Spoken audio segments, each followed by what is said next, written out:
Assalamualaikum warahmatullahi wabarakatuh. Waalaikumsalam warahmatullahi wabarakatuh. Pada kesempatan ini saya akan melakukan wawancara dengan Kepala Sekolah SDN Wiro Butir 1. Terlebih dahulu saya akan memperkenalkan, nama saya Didi Sugiarto dari SDN Wonogiritan 1, CPP Angkatan 9 Kabupaten Sidoarjo. Dan saya Andrianto SPD selaku Kepala Sekolah SDN Wiro Butir 1 Kecamatan Prambon. Terima kasih Pak Andri, terima kasih atas waktunya. Bagaimana kabarnya Pak Andri? Alhamdulillah Pak Cici sehat. Pada kesempatan ini saya akan menanyakan beberapa yang berkaitan dengan dilema etika yang pasti berhubungan dengan kasus. Iya. Nah, di sini mungkin Pak Andri sudah menjadi kepala sekolah, mungkin sudah mengalami atau menangani beberapa kasus yang di dalamnya ada dilema etika. Iya. Nah, di sini mungkin Pak Andre sudah bisa mengetahui bagaimana cara mengidentifikasi bahwa kasus itu termasuk dalam dilema etika. Iya. Jadi gini Pak Cici, dilema etika ini bisa teridentifikasi berdasarkan pengalaman dan pengamatan dari seorang pimpinan terhadap rekan kerja. Itu bisa dilihat dari keresahan atau dari etos kerja yang dilaksanakan pada tiap harinya. Pada rekan guru itu biasanya terdapat hal-hal yang perlu disampaikan atau yang bersangkutan biasanya mengutarakan berupa permohonan waktu untuk koordinasi. Dari beberapa kasus yang merupakan dilema etika yang biasanya terjadi adalah seperti ini Pak. Bapak Ibu guru itu biasanya tugas pokoknya tidak semata-mata seorang guru di sekolah, tapi juga mempunyai tanggung jawab keluarga di rumah. Suatu ketika, saya ambil contoh saja, mungkin ada seorang bu guru yang mungkin biasanya rutin hadir tepat waktu dan tidak punya masalah dalam artian mengajar tanpa ada kendala dan lain sebagainya. Suatu ketika 1-2 hari izin ada kepentingan, tetapi di dalam hal itu biasanya Bapak Ibu guru itu menutupi, mungkin ada anaknya yang opname dan lain sebagainya, sehingga mau mengutarakan bahwa ada keluarga atau anak atau yang sakit dan lain sebagainya itu tidak langsung diutarakan, tetapi beliaunya tetap melaksanakan tugas, tetapi dengan waktu yang sedikit terganggu Pak. Kadang mungkin anaknya harus dikasih obat atau ada treatment khusus sebelum berangkat sekolah sehingga sedikit mengganggu waktu berangkat sekolah. Bisa dilihat dari kehadiran, dari beban yang dibawa ke sekolah sehingga sedikit mengganggu kegiatan pembelajarannya.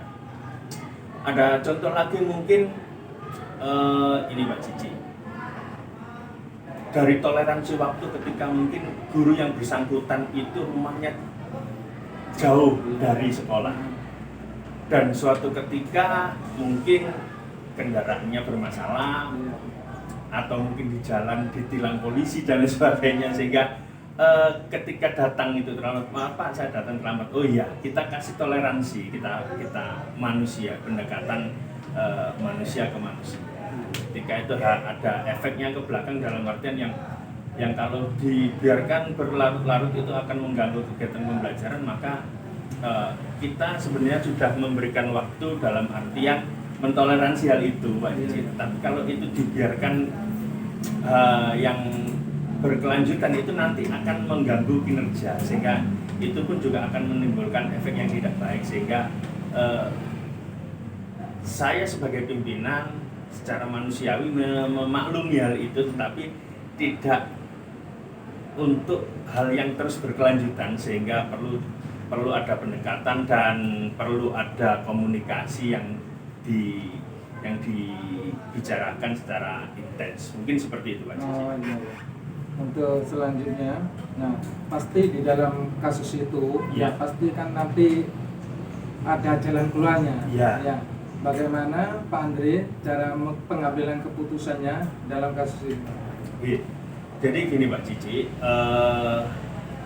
setelah ada hal yang perlu dibicarakan berdasarkan kejadian-kejadian sebelumnya, maka pimpinan secara personal berbicara dari hati ke hati, bicara dengan Bapak Ibu guru secara terbuka dan pendekatan yang biasanya saya lakukan terhadap Bapak Ibu guru itu pendekatannya kepemimpinan yang demokratis, dalam artian saya tidak diktator dalam artian harus seperti ini, harus seperti itu, tetapi pendekatan bicara dengan Bapak Ibu guru, dengan teman-teman di lembaga itu untuk mencari solusi yang terbaik, win-win solution, dalam artian semua manusia mempunyai kepentingan dan mempunyai hal yang lain, tetapi perlu ditekankan dalam hal ini untuk kegiatan pembelajaran di sekolah minimal adalah tugas pokok di sekolahnya itu dilaksanakan dulu. Nanti setelah dari kegiatan pembelajaran yang telah disampaikan selesai, nah, saya mungkin bisa memberikan waktu kepada Bapak Ibu guru untuk menindaklanjuti atau menyelesaikan hal-hal yang perlu ditindaklanjuti di luar lingkungan sekolah. Ini mungkin Pak izin waktunya memberikan makan dan obat kepada orang tua yang sakit di rumah. Ya, jadi saya tidak harus memberikan kebijakan selesaikan dulu sampai jam kerja selesai, enggak, tetapi saya akan memberikan waktu untuk beliau memberi perawatan kepada orang tua atau keluarga dan lain sebagainya, kepentingan yang lain, dengan catatan itu bukan hal yang menjadikan alasan untuk keluar dinas, keluar jam kerja dan lain sebagainya. Tapi dari informasi yang saya dapat dari bicara kepada yang bersangkutan, sehingga saya harus memberikan perizinan untuk meninggalkan jam kerja setelah kegiatan pembelajaran itu selesai. Jadi seperti itu. Nanti semuanya harus dimusyawarahkan, harus komunikasi baik dengan KS guru lain. Ya. Mungkin tidak bisa, tolong kelas saya dibantu. Seperti itu. Okay. Ya. Terus selanjutnya untuk prosedur, mungkin Pak Andre dalam menyelesaikan sebuah kasus mungkin ada prosedurnya, dari A dulu langsung ke B ke C, itu bagaimana? Ya, jadi ada beberapa tahapan Pak Cici yang harus dilakukan dalam pengambilan keputusan. Jadi saya ambil contoh ketika ada satu rekan guru yang bermasalah, dalam hal ini masalah keluarga mungkin, sehingga itu akan menimbulkan efek, maka efek itu bisa berupa mungkin dengan kedinasannya, mungkin dengan keluarganya dan lain sebagainya mungkin. Maka langkah yang pertama itu saya harus mendudukkan Bapak Ibu guru atau teman-teman yang ada sedikit masalah dalam hal ini, sehingga saya bisa menentukan langkah-langkah apa yang harus saya lakukan, yang harus saya putuskan. Otomatis itu tidak bisa dalam sekali waktu itu selesai Pak Cici. Saya ambil contoh, mungkin ada masalah kedinasan, maka saya harus duduk berdua ngobrol alasannya kenapa dan tahapan berikutnya harus seperti apa berdasarkan aturan-aturan kedinasan. Contoh toh Pak, nanti kalau jenengan mau ada kepentingan keluarga ingin menikah, maka harus mengajukan permohonan, harus berkoordinasi dengan dinas atau BKD untuk izin cuti menikah dan sebagainya. Dan itu tidak boleh langsung seketika Pak besok saya menikah ini undangan, tidak. Tetapi jauh-jauh sebelum ke sana itu ada beberapa tahapan yang harus diketahui dulu, sehingga ketika memutuskan suatu kegiatan atau suatu hal itu tidak langsung bersinggungan dengan aturan yang berlaku di sekolah atau di kedinasan. Sama seperti halnya mungkin mengajukan, Pak, saya mau koordinasi, Pak, saya nanti rencananya akan melakukan ibadah dan itu akan meninggalkan dinas selama 10 hari, mungkin untuk umroh dan sebagainya, Pak Cici. Maka saya sebagai pimpinan harus tahu, Pak, nanti kalau jenengan berangkat ibadah, kelas itu nanti bagaimana? Oh nanti itu monggo Pak, nanti dengan saya koordinasi, nanti guru pendampingnya anak-anak selama 10 hari ditinggalkan ibadah itu nanti diisi oleh siapa, terus perizinan untuk pengajuan cuti untuk ngambil ibadah itu bagaimana, terus bagaimana tanggalnya tanggal berapa, apakah ada momentum penting dalam hal itu, tanggal-tanggal tersebut pada waktu jenengan ibadah itu apakah ada momentum penting seperti asesmen, seperti kegiatannya anak-anak yang lain. Kalau memang di situ ada kegiatan yang penting di anak-anak seperti asesmen dan sebagainya, bagaimana dengan naskah soalnya dan sebagainya.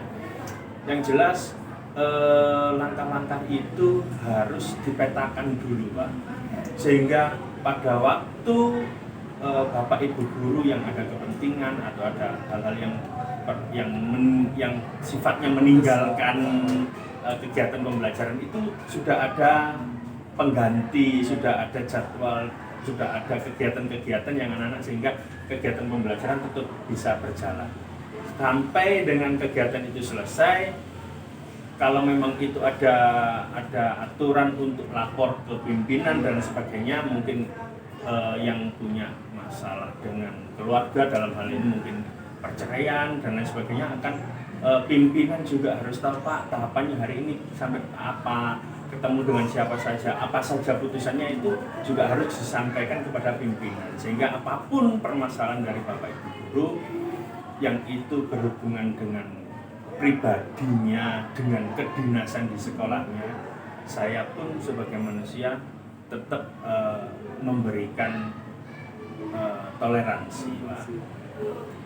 Tetap memberikan kebijakan sesuai aturan. Yang jelas kegiatan pembelajaran di sekolah harus terjamin terlaksana dulu. Setelah itu bisa menindaklanjuti hal-hal yang perlu diselesaikan oleh Bapak Ibu guru atau oleh teman-teman sesuai dengan yang telah dikoordinasikan dengan pimpinan. Jadi seperti itu. Iya. Terus yang di dalam kasus itu kan ada pengambilan keputusan, ya. Yang menurut Pak Andi yang dianggap paling efektif itu apa? Yang jelas pengambilan keputusan itu berdasarkan pengalaman, Pak Cici.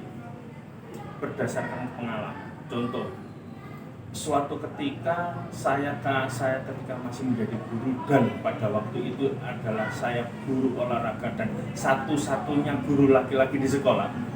Ketika pada saat yang bersamaan tugas pada hari itu berbarengan dengan kepentingan yang tidak bisa saya tinggalkan, tetapi tugas sekolah itu jauh-jauh hari sudah didelegasikan kepada saya, maka saya harus bisa membagi waktu, karena tugas itu sudah saya terima lebih awal. Kalau memang masih bisa saya lakukan dua-duanya, dalam hal ini mungkin multitasking, dua hal yang atau beberapa hal yang harus bisa dilakukan sekaligus, maka kalau memang saya bisa, saya lakukan, Pak. Tetapi ketika saya tidak bisa, maka saya harus melaporkan ke pimpinan atau sharing kepada teman, sehingga mungkin ada teman yang bisa membantu, saya bisa mengajukan kepada pimpinan. Tapi dasar untuk pengambilan keputusan itu satu, saya kembalikan kepada Bapak Ibu guru. Dalam hal ini berdasarkan masalah atau hal yang perlu dikomunikasi dengan pimpinan, saya coba pancing seperti ini. Terus nek menurut sampean, nek menurut Anda bagaimana? Seumpama yang bersangkutan gini Pak, mungkin karena memang saya ada kepentingan 2 hari tidak masuk sekolah, saya berikan tugas catatan kepada anak-anak, nanti saya sampaikan ke Bapak, nanti 2 hari itu minta bantuan kepada teman-teman untuk mendampingi kegiatan pembelajaran. Oh, jadi ada tugas. Atau contoh yang lain mungkin, Pak, karena memang saya ibadah atau saya meninggalkan tugas, maka saya mengajukan cuti saja Pak. Nah, oke, jadi solusi itu bukan melulu dari saya coba sharing solusi, mungkin keinginan dari Bapak Ibu guru. Kalau memang itu tidak menimbulkan kerugian dalam arti tidak meninggalkan kedinasan dan lain sebagainya atau hal-hal yang lain, maka itu bisa saya gunakan sebagai opsi pengambilan keputusan yang tentunya perlu pertimbangan saya dalam pengambilan keputusan tersebut. Dalam artian tidak melulu apa yang diharapkan, apa solusi yang ditawarkan oleh Bapak Ibu guru tidak melulu saya amini, tetapi saya harus pertimbangkan dan kalau memang itu yang terbaik, ya monggo. Kalau memang solusinya hampir sama dengan apa yang nantinya saya sampaikan, itu bisa saya berikan. Jadi intinya tidak merugikan salah satu pihak kan? Ya. Yang tidak merugikan, juga yang terutama adalah peserta didik. Ya, soalnya kan guru kan jadi panutan tugas yang mutlak itu kan mendidik peserta didik. Itu jangan sampai diabaikan. Ya. Terus selanjutnya di dalam memutuskan suatu kasus, misalnya ada sebuah kasus, ini Pak Andre langsung ataukah nanti terjadwal untuk memutuskan sebuah keputusan? Jadi gini Pak, pengambilan keputusan itu akan saya berikan solusinya langsung, izinnya langsung, ataukah saya jadwalkan? Ya. Itu saya harus tahu permasalahannya ini bobot dari apa masalah tersebut atau bobot dari yang disampaikan oleh Bapak Ibu guru itu dalam kategori ringan atau berapa? Ya. Contoh, dalam kategori ringan mungkin Pak, saya dapat telepon dari saudara saya jatuh di jalan. Seketika itu mungkin di mana Pak? Oh di sini Pak, di kampung sebelah. Oke, seketika itu mungkin saya berikan, monggo Pak silakan, tapi nanti selesai kembali Pak ya. Ya, nah, itu kalau ringan bisa seperti itu. Ada lagi ketika ada teman yang menyampaikan dalam hal ini, Pak saya butuh bicara. Oh oke Pak, mungkin mohon maaf sebelumnya saya ada masalah keluarga ini. Jadi ada seperti ini, harapannya seperti ini. Oh jangan dulu Pak, saya harus berkomunikasi dulu karena ini nanti bila keputusan ini diambil sepihak oleh keluarga jenengan dan itu nanti berhubungan dengan kedinasan jenengan, kalau saya belum memberikan pembinaan dan lain sebagainya, saya belum koordinasi dengan dinas pendidikan, dengan BKD, dengan inspektorat. Kalau putusan itu nanti sudah muncul sementara jenengan belum koordinasi pembinaan dengan saya koordinasi dengan kepegawaian di dinas pendidikan, kabupaten dan lain sebagainya, itu nanti yang kena hukuman jenengan juga. Saya selaku pimpinan tidak memberikan pembinaan terhadap jenengan, tapi tahu-tahu sudah putusan hukum sudah keluar, itu nanti ada konsekuensi. Jadi sebelum keluarga mengambil keputusan seperti itu, alangkah baiknya saya jadwalkan, Pak, saya butuh bicara dengan keluarga jenengan. Kalau hari ini permasalahan jenengan sudah sampaikan kepada saya, besok supaya tidak menjadi istilahnya kendang yang ditabuh satu sisi, maka saya harus konfirmasi ke keluarga masalahnya seperti apa dan lain sebagainya, sehingga informasi itu berimbang. Ketika saya sudah melakukan pembinaan dan saya bukukan, saya buatkan berita acara, akhirnya dari dua belah pihak ini tidak ada kata sepakat, monggo saya bantu untuk koordinasi ke dinas, dalam hal ini ke kepegawaian, bagaimana tahapan apa yang perlu dilakukan. Mungkin jenengan setelah pembinaan dari saya juga ada pembinaan dari dinas, dan seterusnya sampai mungkin dalam ini mohon maaf muncul surat izin untuk perceraian, mungkin surat izin untuk cuti mungkin. Nah, itu sehingga apa alasannya ya kita tidak dilihat dari kategori ringan atau beratnya masalah, Pak ya. Kalau memang masalah itu dianggap cukup berat, ya ada penjadwalan tahapan. Tapi ya seperti itu, kadang orang lain yang tidak tahu prosedur, Pak, istilahnya mungkin saja saya dianggap mempersulit, tapi sebenarnya itu sudah ada aturannya yang harus dilewati, tahapan-tahapannya seperti apa. Jadi seperti itu. Nah, dalam Pak Andre mengambil keputusan, pasti Pak Andre tidak memutuskan secara sendiri ya, pasti ada yang mendukung.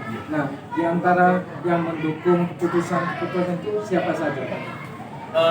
Kalau masalah kedinasan, Pak, saya selaku pimpinan otomatis tidak bisa memutuskan itu sendiri. Apapun hal yang berhubungan dengan kedinasan, dengan sivitas akademika Bapak Ibu guru di sekolah, saya kalau itu masalah masih bisa saya kondisikan, dalam arti ini bisa saya selesaikan, saya mungkin bisa memberikan motivasi atau penyelesaian masalah, solusi. Tetapi kalau hal-hal yang sifatnya agak berat, maka saya harus mencari partner,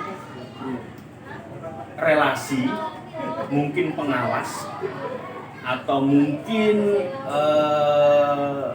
orang yang dituakan dalam hal ini, yang punya pengalaman, atau ketua organisasi dan lain sebagainya. Contoh mungkin di KKG, saya koordinasi dengan ketua KKG, mungkin PJOK, Pak, bagaimana dengan permasalahan Bapak ini gini, bagaimana dengan dan seperti itu. Terus mungkin dengan pengawas, mungkin Pak setelah ada pembinaan dan sebagainya tidak menemukan solusi atas permasalahan Bapak atau Ibu, sehingga apa yang harus saya lakukan, Pak, karena saya sendiri pun juga butuh relasi, Pak, untuk mengambil keputusan agar tidak salah.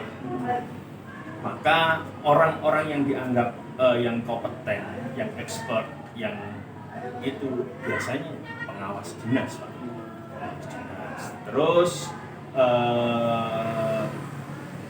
dalam hal ini kami bisa berkoordinasi dengan mungkin organisasi, dalam hal ini mungkin PGRI, Pak, ketika ada permasalahan guru dan lain sebagainya. Terus ya semua komponen dinas yang bisa saya gunakan sebagai sharing untuk pengambilan keputusan, di mana kalau itu kategori keputusannya cukup berat. Ya.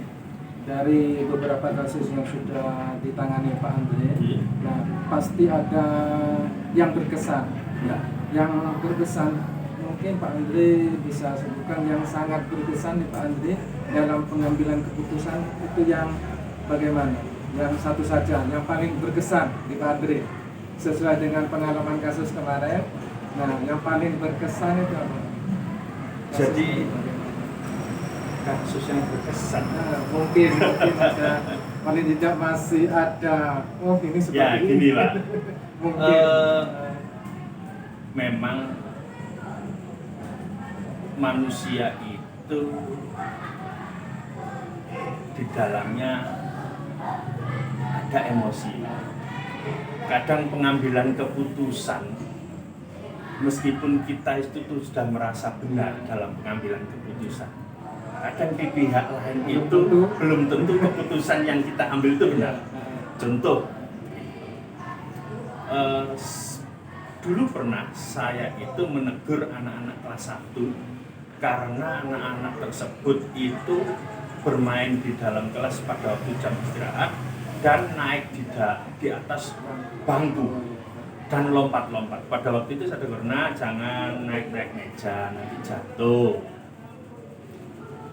Terus memang pada waktu itu dihiraukan, turun. Dan ketika saya pergi, naik-naik lagi, Pak. Suatu ketika ada anak yang jatuh, kebetulan jatuh karena bermain, didorong jatuh dan tangannya terkilir. Dan pada waktu itu saya dilapori sama anak-anak yang lain, Pak jatuh. Ketika saya datangi dan sebagainya, maka anak-anak yang terindikasi naik-naik tadi saya kumpulkan dan saya jewer. Pak Andri sudah bilang jangan naik-naik jatuh. Suatu ketika pulang sekolah, orang tua tidak terima Pak pada waktu itu dan melaksanakan visum karena jeweran saya tadi tidak terima dan akhirnya mengancam besok saya datangkan Pak Liknya, adik saya dan sebagainya yang dari kejaksaan dan sebagainya, sehingga saya sendiri pun juga mengakui salah. Saya pada waktu itu ada emosi mungkin sehingga menjewer anak-anak tersebut. Jadi suatu ketika besoknya datang ke sekolah lah dan akhirnya ada komunikasi dan di situ ada juga wali murid di sisi korban dalam artian anak yang jatuh itu dengan orang tua yang lain itu datang sebab bukan atas undangan sekolah tetapi mendukung saya pada waktu itu karena memang anak yang saya jewer tadi dengan orang lain itu ada anak yang sedikit apa ya? Nggak boleh menyebut nakal Pak. Jadi kelas 1 kan. Iya gitu. Jadi ada support dari orang tua dalam hal ini anak-anak yang mungkin terintimidasi oleh salah satu anak itu tadi sehingga ada pembanding. Jadi ketika itu ada pernyataan orang tua yang cukup berkesan di saya meskipun saya tidak membenarkan jeweran saya ya karena itu memang salah. Karena di dalamnya ada juga emosi, saya akhirnya dan semua anak-anak itu saya jeweri semua. Dan yang membuat kesan di saya adalah ketika orang tua itu ada pernyataan gini, ya Pak, kapokno arek iku karena memang arek itu nakal. Dan di lingkungan masyarakat, orang tua dari si anak itu pun juga kurang sosial dan keluarga yang nggak bisa dikatakan baik juga sih, sehingga di lingkungan masyarakat itu dan anak-anak orang tua dari anak-anak itu ada support ke saya. Kok lo Pak, anak-anakku nakal sama dukung gak apa-apa Pak. Tapi untuk yang itu kapok lo gak apa-apa Pak. Jadi saya cukup terharu dalam pernyataan orang tua yang seperti itu. Ada yang mendukung ketika kalau memang itu dibiarkan anak-anak yang kelebihan energi itu menindas teman-temannya yang lain dan orang tua itu nggak mau bermasalah dengan orang tuanya di lingkungan gitu loh Pak. Jadi pada waktu itu penyelesaiannya di sekolah dan masalah itu akhirnya selesai dan pada waktu itu si anak itu ya saya nggak tahu karena pada waktu itu kelas 1 naik ke kelas 2 saya sudah pindah Pak. Jadi perkembangannya sampai sekarang seperti apa saya kurang tahu. Tapi yang cukup berkesan ketika itu pengambilan keputusan itu satu tidak boleh gegabah dan emosi Pak. Karena saya tidak membetulkan perilaku keputusan saya untuk menjawab itu, tetapi ketika keputusan itu saya ambil itu untuk semua yang terindikasi tidak baik, ada support dari orang tua yang memang paham betul di lingkungan itu anaknya seperti apa sehingga perlu ada tindakan tegas oleh sekolah. Jadi itu mungkin salah satu yang berkesan. Jadi keputusan saya yang kurang baik pada waktu itu pun juga didukung oleh orang tua yang dalam hal ini memang tindakan tegas itu perlu dilakukan untuk tidak membiarkan hal yang salah terjadi dan berulang kali. Saya punya kasus Pak, mungkin seiring pengambilan keputusan. Nah, ada satu anak di kelas saya itu biasanya kalau tugas itu biasanya tidak mengumpulkan. Ya. Kalau tidak ditagih tidak mengumpulkan. Nah, Ya. terus kan ini kan kayak dilema, tidak mengumpulkan tugas nilainya minta bagus, terbaik di rapor, kan dilema. Di satu sisi sering tidak mengumpulkan tugas, di satu sisi minta nilainya baik. Nah, menurut Pak Andre bagaimana untuk Ini keputusannya? Mungkin ada kalanya asesmen itu dilakukan juga pelibatan orang tua. Karena gitu, nanti ada contoh kasus Pak. Ketika ada tugas itu disampaikan ke anak-anak dan orang tua tidak menggubris dan anaknya tidak menggubris, ketika ada tindakan yang dilakukan oleh guru, orang tua memperkarakan hal itu ada kasus. Iya. Jadi pendekatannya harus cukup hati-hati Pak ya. Ada kalanya sampaikan kepada orang tua bahwa untuk grup WA, ya, Bapak Ibu minggu depan anak-anak akan dilakukan asesmen. Iya. Bagi beberapa anak akan dilakukan juga pendampingan orang tua. Jadi anak yang mungkin terindikasi tidak mengerjakan tugas dan orang tuanya juga menuntut untuk dapat nilai yang baik, dilakukan saja secara keseluruhan tapi terjadwal. Dalam artian mungkin dalam 1 minggu ini dengan jumlah anak 30, maka per hari itu ada 5 anak, atau mungkin dijadikan jadi 3 1 hari itu ada penjadwalan, sehingga orang tua pun orang tua yang bisa mengisi hari dan jam sesuai jam kerja di sekolah. Jadi anak-anak itu ada pendampingan oleh orang tua untuk asesmen nggak banyak Pak mungkin. Jadi orang tua itu biar tahu kalau anaknya ini memang benar pinter dan belajar, orang tua pasti akan ya tanpa ragu untuk mengiyakan pendampingan jadwal asesmen di sekolah. Bagi orang tua yang ribet, ya kita siapkan aja dokumentasi mungkin berupa video Pak. Jadi pemanggilan, asesmen soalnya ya acak Pak ya. Jadi orang tua itu bakalan tahu kemampuan anaknya seperti apa. Kalau memang betul-betul datang, loh anakku kok oke, ganti soal yang lain mungkin sulit. Soal yang mungkin ditanyakan dan bisa dijawab oleh anak yang lain, mungkin bisa diulang di anak yang tersebut di hadapan orang tua, atau mungkin orang tuanya datang dengan dokumentasi. Pertanyaan yang sama saya tanyakan kepada si A, apakah titik-titik dan sebagainya. Harusnya kalau si A, B, si C tahu, anak ini pun juga harusnya tahu. Kalau memang anak ini tidak tahu, oke, kita karena berdiferensiasi Pak, mungkin soal yang lain yang mungkin agak di downgrade. Ya. Bagaimana dengan ini? Kalau itu juga tidak bisa diulang dengan pengayaan yang lain, yang soalnya sedikit turun. Nah, kalau memang tidak bisa, itu bisa disampaikan di akhir asesmen. Orang tua diajak bicara, Pak Bu, jadi gini, ini soal ini kami sampaikan kepada teman-teman yang lain, bisa jawab karena Anda ini tidak bisa, maka soalnya akan kita turunkan tingkatnya sehingga soalnya sedikit relatif mudah dan anaknya juga tidak bisa Pak. Jadi mohon nanti pendampingan waktu di rumah, anak juga didampingi. Jadi orang tua pun juga tidak nuntut anaknya untuk dapat nilai bagus Pak ya, karena memang tahu sendiri. Jadi solusinya mungkin Pak, itu tadi pendampingan orang tua dalam hal akses. Jadi anaknya itu biar tahu soal yang sederhana yang bisa dijawab oleh teman-temannya itu dengan mudah dijawab, tapi oleh yang Ananda ini kok nggak bisa.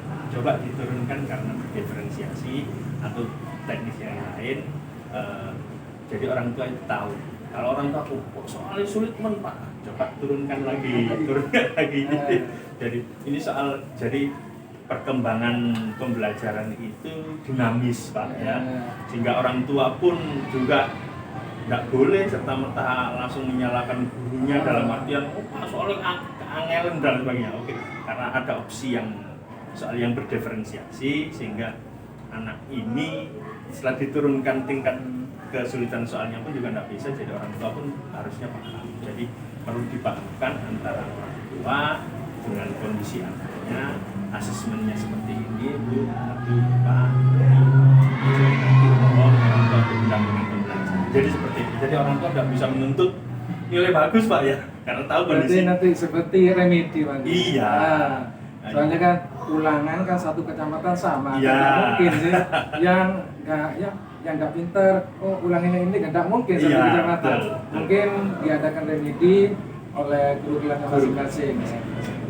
Itu kalau asesmen itu nggak ada masalah. Yang ada masalah biasanya yang tugas ketik 4 keterampilan. Biasanya kan buat produk-produk. Nah itu yang sulit. Biasanya kan saya kasih tenggang waktu 1 minggu, itu pun masih ada. Ya saya tunggu ya, besok lagi 1 minggu lagi masih ada.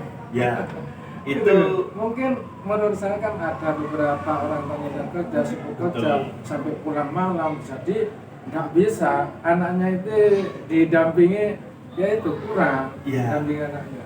Jadi terutama yang KD4 keterampilan, kalau asesmen otomatis jadwalnya kan sudah ready itu sih. Yang KD4 jadi yang sering kesulitan itu. Ya, dalam hal ini orang tua yang nggak boleh lepas tangan terhadap kegiatan pembelajaran anaknya. Dalam artian anak saya pasrah bongkoan kepada sekolah. Jadi gini Pak, betul memang. Saya juga punya anak sekolah di kelas 3 juga. Ya buat kerajinan bunga dari kelobok kulit jagung seperti apa dan sebagainya. Sudah ada ibunya sebenarnya yang tapi ya jelek dan sebagainya. Kapan dikumpulkan 2 hari lagi? Ya wes, belikan jagung, jemur dan sebagainya, terus siapkan warna dan sebagainya. Nah, memang butuh komitmen orang tua. Tapi kalau memang orang tua dengan beralasan kerja sehingga tidak ada waktu, sebenarnya enggak bisa seperti itu. Enggak bisa. Bagaimanapun keberhasilan kegiatan pembelajaran itu ketika di rumah itu gurunya itu adalah orang tua. Kalau di sekolah gurunya adalah guru yang ada di sekolah. Jadi ketika di rumah apapun produk yang dihasilkan, terlepas itu dari bagus atau jelek, yang penting ada usaha dulu, ada effort dulu di sana. Yang penting mengumpulkan. Betul. Nah, masalah bagus tidak bagus nanti urusan belakang. Ya, seperti itu. Jadi sama ketika anak-anak di sini pun disuruh membuat tugas sehingga besok harus mempresentasikan, membawa contoh kudapan atau makanan ringan. Prosesnya seperti apa? Makanannya bagaimana, prosesnya seperti apa, anak-anak itu harus tahu proses dari produk itu. Kalau pas nanti penjelasan anaknya itu salah, harusnya dikukus, entah itu nanti digodok. Yang penting anaknya itu nalarnya itu prosesnya tahu, meskipun penyebutannya nanti salah. Itu nanti tinggal kebijakan guru. Yang penting anak itu tahu proses. Kalau orang tua nggak ada bantuan dari orang tua, anak itu nggak bisa Pak. Nggak bisa. Jadi harus memang terlepas itu nanti kedua orang tuanya bekerja, ya orang tuanya bisa memberikan solusi mungkin ke saudara atau ke tetangga dan sebagainya, minta bantuan sehingga tugas dari anak tersebut di KD 4 untuk keterampilan itu terlepas dari baik atau jelek hasilnya, yang penting anak itu tahu proses, ya Pak, tahu prosesnya dulu. Jadi saya pikir seperti itu. Jadi orang tua harus mensupport, mendampingi. harus mendampingi. Ya. Terlepas nanti hasilnya itu nomor sekian, yang penting anak itu tahu bagaimana membuat ini, dari apa saja yang perlu disiapkan bahannya Pak, terus prosedurnya sampai dengan finishingnya seperti apa, anak itu tahu.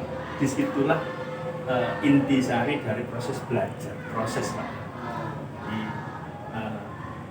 orang tua harus apapun harus bisa memberikan solusi atau jalan cara bagaimana tugas itu dari sekolah tetap bisa dikumpulkan. Ya, sesuai dengan prinsip, kan ada mungkin masuk ke prinsip yang berpikir berbasis rasa peduli. Jadi orang tuanya peduli terhadap anaknya, jadi tidak dibiarkan. Untuk gurunya mungkin di paradigma keadilan rasa kasihan, karena dinilai tadi. Ya, di situ nanti mungkin orang tua, Bu, Pak, ngapunten, hasil karyanya hanya seperti ini lah. Di situ nanti ada kebijakan guru. Iya, iya. Sehingga nanti Kadang yang anak seperti itu hasilnya dia malu Pak Dri. Jadi bersama orang tuanya ke sekolah. Betul. Di situ yang penting guru itu menghargai prosesnya. Ya. Apapun itu, baik buruknya, jeleknya, itu enggak dilihat perlu Iya. dari hasil akhirnya, Iya. tapi juga harus menghargai proses yang dilalui. Iya. Ya, terima kasih Pak Andre atas pengalaman yang Andre sampaikan kepada saya.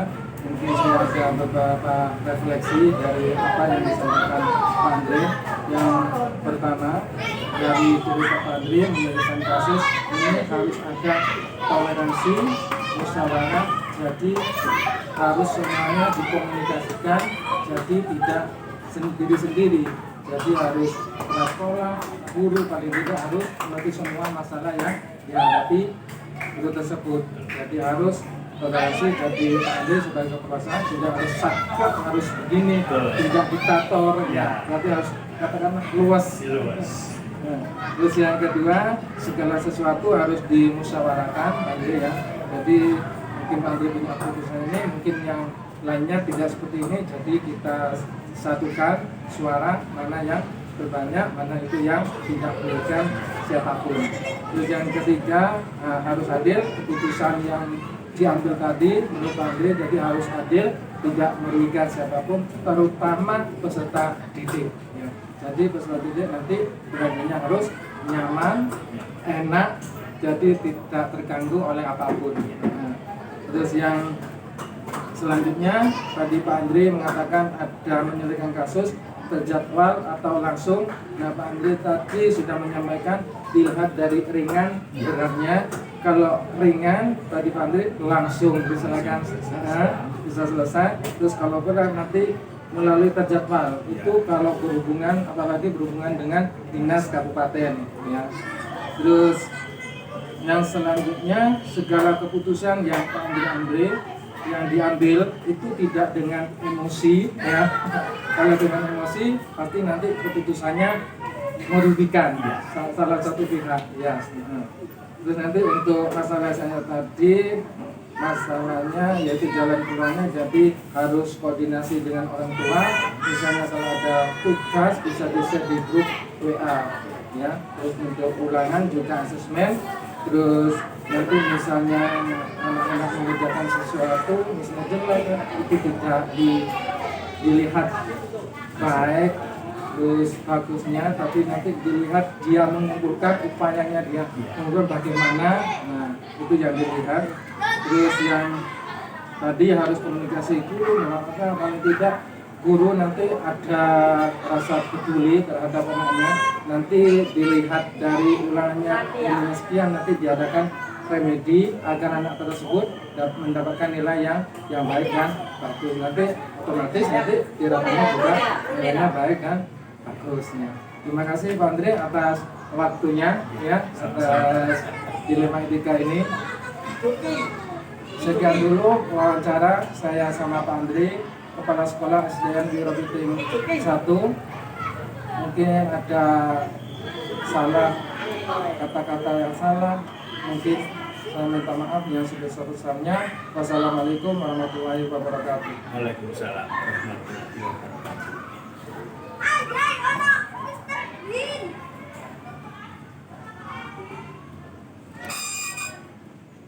No, no.